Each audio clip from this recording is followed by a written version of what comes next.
Jawabin 4 pertanyaan terbaik yang ada di YouTube channelnya Halo Emas. Nah, kira-kira pertanyaannya apa dan jawabannya gimana? Yuk sama-sama kita bahas. Tonton video ini sampai habis ya.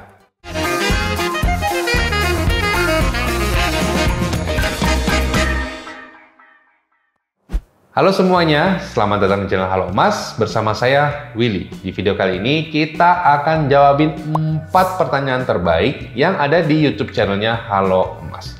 Jadi banyak dari kalian yang komen di YouTube Halo Emas dan tanya beberapa pertanyaan. Beberapa pertanyaan yang langsung saya bisa jawab saat itu juga, saya langsung jawab di seksi komen ya. Tapi untuk pertanyaan-pertanyaannya ini menurut saya butuh penjelasan yang lebih sehingga jawabannya itu biar lebih mantap dan nggak ngawang-ngawang. Nah sekarang yuk sama-sama kita lihat pertanyaannya apa aja. Kita mulai dari pertanyaan yang pertama.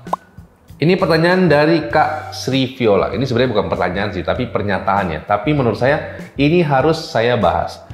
Kebanyakan bilangnya sesuai pasaran, tapi begitu dijual kalau naik nggak ikut naik, kalau turun ikut turun. Kebanyakan kayak gitu, capek deh. Ini thank you ya Kak Sri Viola, udah share pengalamannya terkait jual beli perhiasan emas.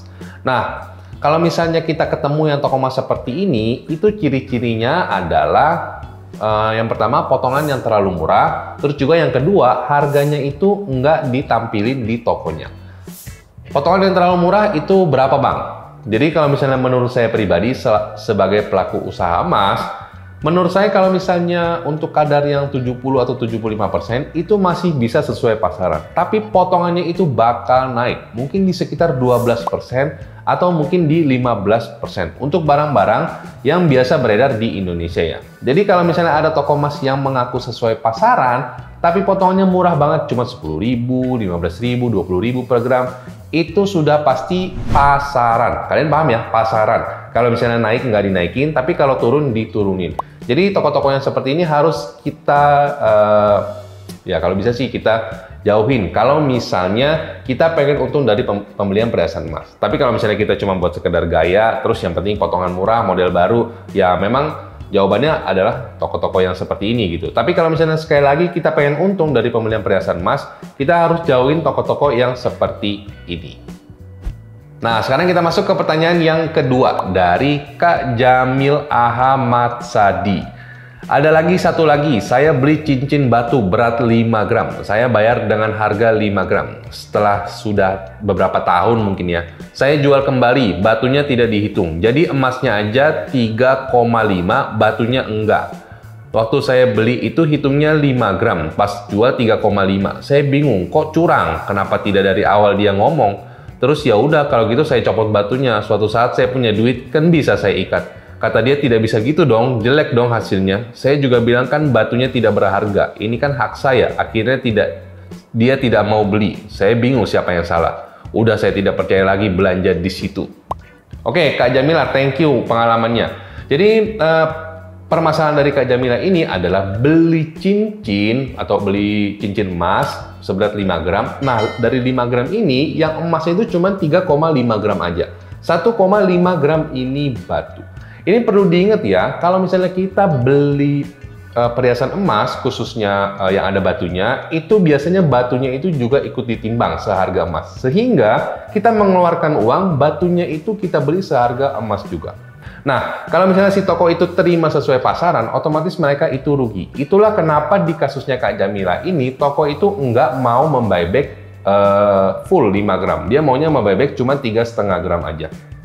Tapi menurut saya pribadi, harusnya ada perjanjian di awal saat pembelian. Misalnya, kalau misalnya bilangnya sesuai pasaran, terus dia jualannya ada jualan batu juga, terus batunya juga ditimbang juga, harusnya ya batu itu diterima juga ya sesuai harga emas.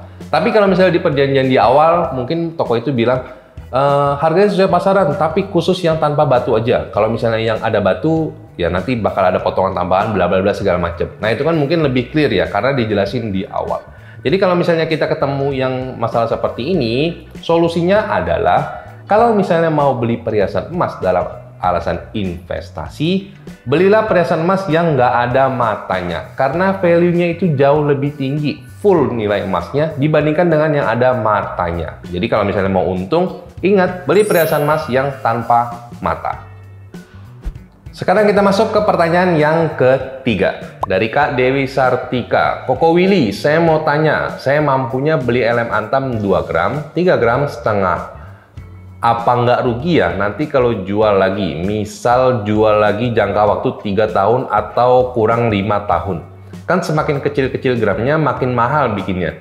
Terus mau tanya lagi, kalau jual LM apa harus bawa nota dan bondnya juga buat bukti kalau emasnya itu dapat beli bukan emas curian karena dikhawatirkan dicurigai.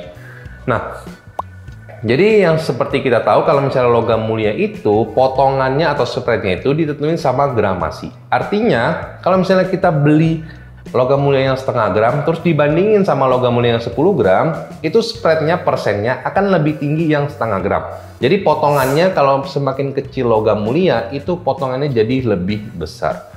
Nah, solusinya gimana supaya kita mengakali itu? Solusinya adalah kita bisa menabung dulu kalau misalnya kayak tadi budgetnya Kak Dewi ini ya, dari 0,5, 2 gram atau 3 gram. Menurut saya kalau misalnya mau beli logam mulia dengan spread yang pas, itu minimal di kepingan 3 gram. Kalau misalnya bisa yang 5 gram itu lebih bagus lagi.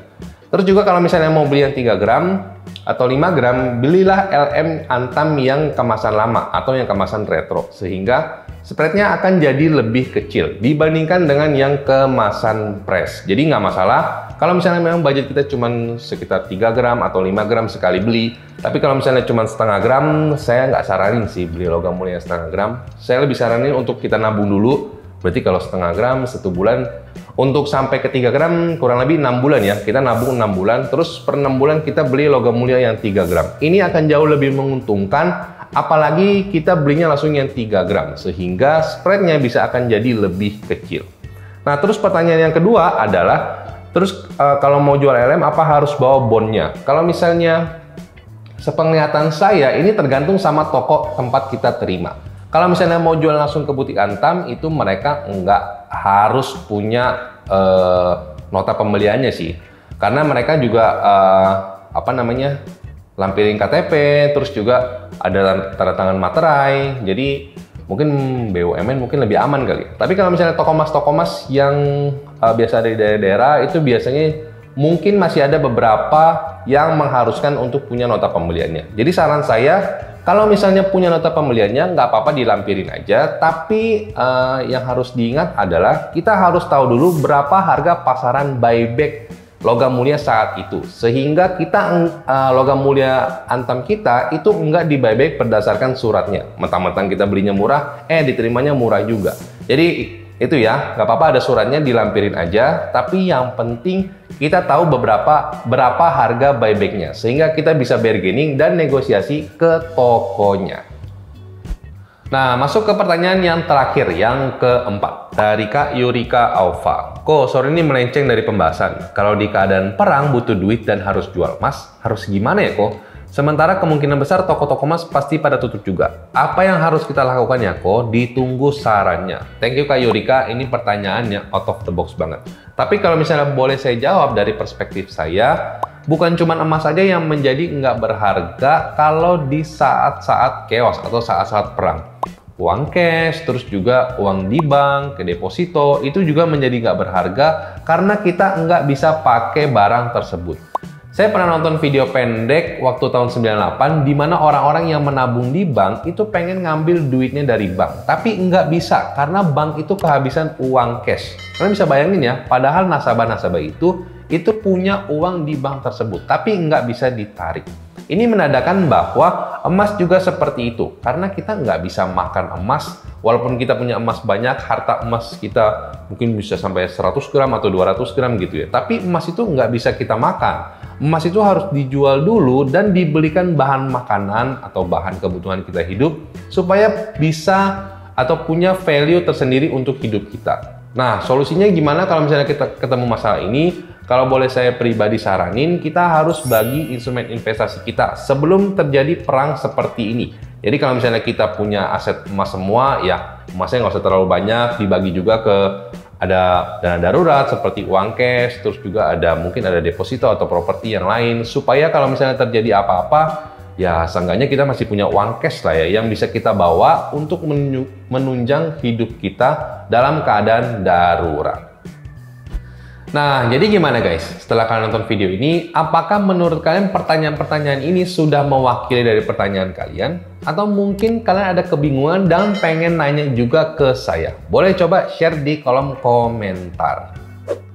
Oke guys, itu tadi video saya tentang jawabin 4 pertanyaan terbaik yang ada di YouTube channelnya Halo Emas. Share ke teman-teman kalian yang mungkin membutuhkan informasi ini. Jangan lupa like kalau kalian suka dengan video ini, dan kita ketemu lagi di video selanjutnya.